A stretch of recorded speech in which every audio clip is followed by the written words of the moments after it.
Before joining Vedica, success was a future thought, that I want to be successful. So that pivot from I want to be successful and merely wishing for it to truly feeling it viscerally in your bones that I can be successful too. So they give you that feeling, they give you that power of believing in yourself. I think financial freedom is one of the core pillars of being truly independent. I think whatever the situation in your life may be, and things could be falling apart on many fronts, but being financially free gives you the ability to make the choices you want to make. The kind of world we are living in is so volatile, and there's so much change happening almost at an everyday pace that you cannot approach any given problem with a single perspective. You have to be able to factor in a lot of different things happening at the same time. I think that's where something as crucial as liberal arts comes and ties the whole picture together.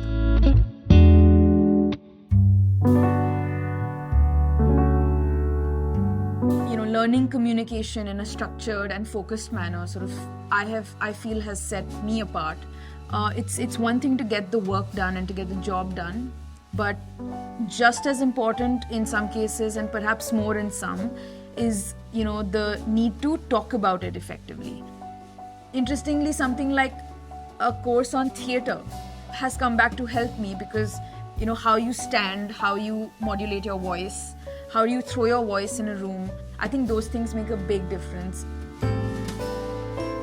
So one of my biggest takeaways from Vedica was the friendships and the community that we've all built together, to be able to lean into them and be able to have an absolute safe space where there are no judgments about your choices, about who you are and your journey.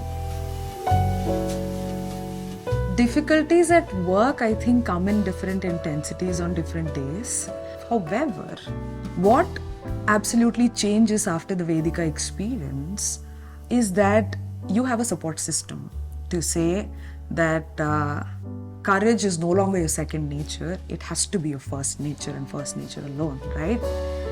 My biggest arc at Vedica was not wanting to work in teams at all, to coming to really enjoy working in teams. It's one of the things that's come to hold me in great stead at the workplace. So one of the most important skills that the program equips you with is conflict management. How do you deal with difficult situations? How do you communicate in such a manner that you're able to persuade but not really come across as a pushy person?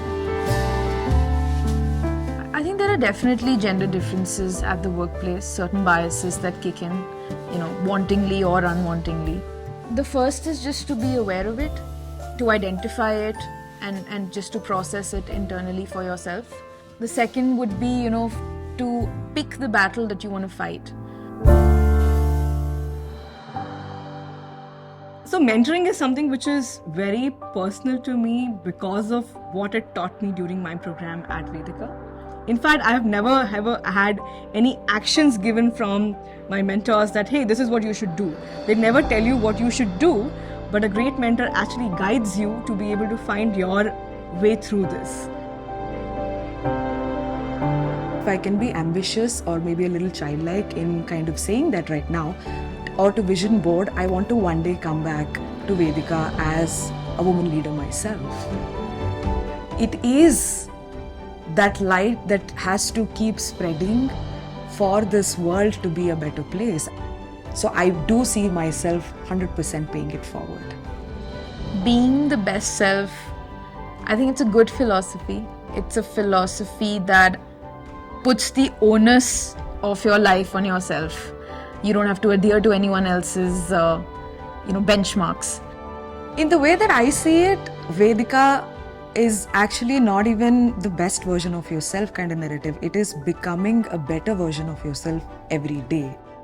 That kind of puts you in a frame where you start thinking that I am my own comparison.